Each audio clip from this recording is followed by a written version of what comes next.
Imagine yourself at 17 years old, perusing college websites, shifting through the excessive numbers of college brochures left in your mailbox, imagining an upcoming college education.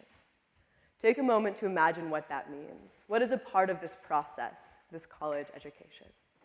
A couple of essays, definitely. Some lab work, some exams, maybe a couple of PowerPoints, but hopefully not. When it comes to education in the United States, we have the basics down: reading, writing, and math. Our educational system in the United States writ large is one that imbues us with information. We are chock full of classic literature, proofing formulas, and, if we're lucky, critical thinking skills. But where is oral communication, and why don't we think of this as fundamental? Oral communication is foundational to any education because it provides us with the ability to advocate for ourselves. And in order to take full advantage of its many possibilities, we must first consider the role of oral communication in education. Understand the importance of communicating in real time, and understand how we can learn to advocate for ourselves in personal, professional, and social relationships. And when thinking about education, I invite you to imagine it in 3 tiers. The first is internalizing information and rote memorization. Then comes critical thinking and the ability to synthesize and process this information on our own. And after these 2 foundations comes the 3rd tier, the external component, where we take the combination of this information that we have learned, our own processes, and share that with the outside world, usually through written or oral communication. And this 3rd tier, the external component, is vital to personal and social development. Consider Maslow's hierarchy of needs, for example, in comparison to these 3 tiers of education. This first tier, taking in information, is basic needs. The second tier, critical thinking, psychological needs. And this 3rd tier, the external component, these connections, this is personal fulfillment. And we access this personal fulfillment through the connections that oral communication gives us to ourselves and to the world around us. And one of the most effective ways that we can utilize these connections is through communicating in real time. The ability to communicate as the world happens and as events are unfolding is one of the most valuable tools that an education in oral communication can give us. Both time and power are lost in the breaks of conversations and discussions, be it minutes, hours, or days. Say, for example, you're in the room during an important and heavy conversation. What you think, how you feel, what you want to contribute, that matters.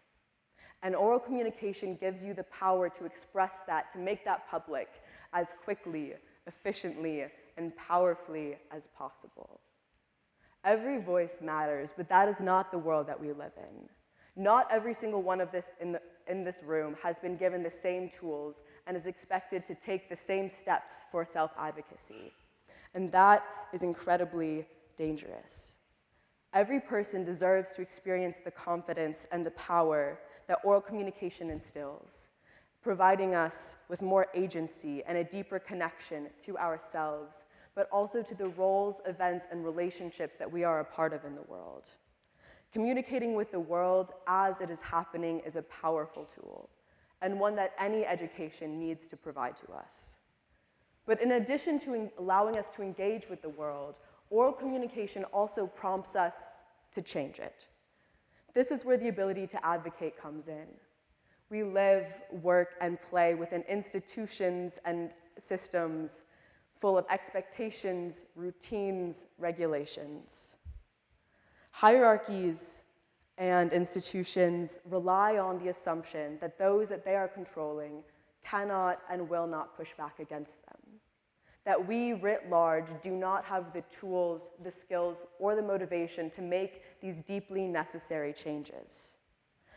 Oral communication and the steps required to get there, traversing these other tiers of education that are so vital to our fulfillment and development as people, begin to return this power to us. In a blog by Dr. Michael Kirst of Stanford University, he writes that, quote, "Good communication enables students to assimilate more from the learning process, by empowering them to ask relevant questions and to discuss doubts, end quote. So this is it, the knowledge, the thinking, the feeling, the doing, all of the synthesizing, and finally the communicating. This is the active advocacy, and this is what we as a society need to be moving towards. Speaking up and out is inherently powerful, and removing the expectations of silence and apathy and hegemony is vital in creating change, beginning conversations, and empowering all of us to make the decisions that we need to be. Oral communication aids us all in this process, and we deserve to have it be a part of our communication, be a part of our educations. But more than that deserving, it is necessary, and it is a need. And these abilities can be applied to personal relationships as well, an aspect of our educational system that is deeply, dangerously, and severely lacking.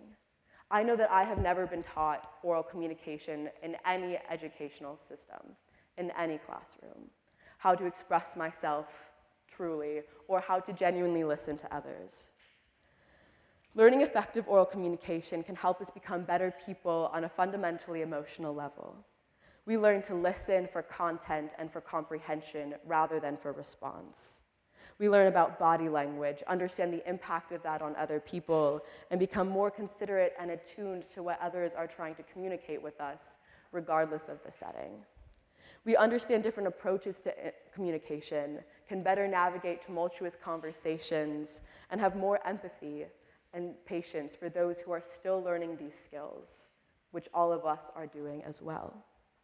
Dr. Kirst also states that, quote, effective verbal communication nurtures the process of socialization by facilitating new friendships, which in turn aids us in our learning process. So not only are we deepening our social relationships, but our knowledge and ability to learn as well. And this is invaluable to any person, community, or relationship. Imagine how much simpler and more fulfilling concrete oral communication skills would have made a conversation with a partner who was hurting you, approaching a professor who is intimidating, or going up to a speaker after a really important talk.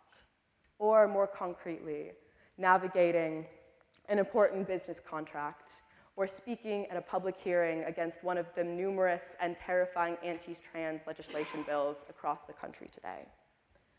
We all benefit from clear communication. We are more knowledgeable, more understanding, and have skills that can be applied to any personal, professional, or social relationship. But most importantly, we have power. Oral communication prompts us to face the world head on, to ask for what we want, and to say what we need. There are far too many people in this world who want something from you, and far too few advocating for you. And I urge you to be someone advocating for you.